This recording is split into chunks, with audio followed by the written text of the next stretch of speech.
It's been around since the dawn of man, a terrifying reminder of our own mortality.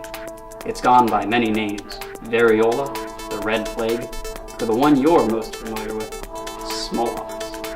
I'm Mitch Williams, and I'm inviting you to join me for a look behind the plague.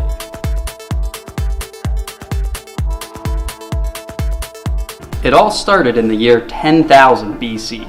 One virus, infected with ambition, had no idea it would change the course of human history forever. The earliest known case of smallpox was found in Ramses V. You can see the telltale scarring right around his jaw there. See, some diseases start small, pulling gigs in little nowhere towns, but not smallpox. Smallpox went straight to the top of the pyramid. Just goes to show it had a lot of ambition right from the start.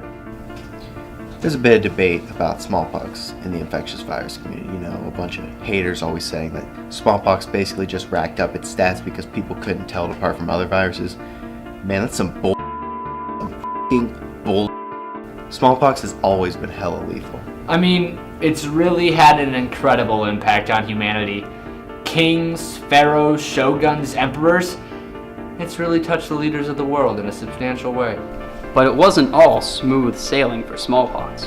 Along the way, it was faced with accusations of having lost sight of the big picture.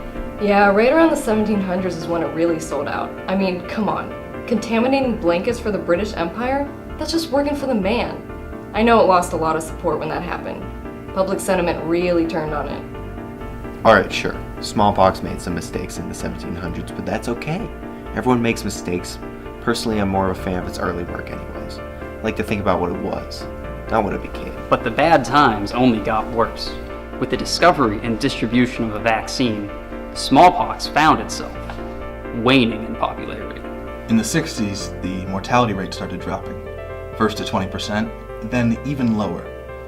Honestly, I kind of felt embarrassed for smallpox. In the past, people were always coming to doctors hoping for a cure, you know? It really brought communities together. And then it just sort of stopped. Like people weren't even worried smallpox would leave permanent, disfiguring scars on them anymore. It was honestly sad. It used to be such a ruthless, efficient killer. Seeing the infection rates plummet was really disappointing. I remember in 1969, the World Health Organization canceled a 17th annual smallpox parade. It's always sad to see a tradition die. My brother contracted smallpox in '67, and it was one of the worst experiences of my life. Before he had it, he was always so joyous, really brightening up everyone's day wherever he went. It was so painful watching what that disease did to him. But you know, now that it's over and you can't be involved with it anymore, I'm just really glad we got to be a part of it while it was around. May 8th, 1990. That's the day the music died, so to speak. The World Health Organization declared smallpox officially eradicated. A lot of people were upset, but I say good riddance. But there may yet be hope. A group of rebellious thinkers from the South are doing their very best to ensure that no more diseases go the way of smallpox. I don't believe in any vaccinations. I just really want my kids to be able to experience the full richness of life, the same way our ancestors did, full of debilitating, painful diseases. I don't think that's too much to ask. And that's the story, from humble beginnings to disappointing end. Tune in next week for our coverage of Rinderpest. I'm Mitch Williams, and this has been Smallpox Behind the Plague.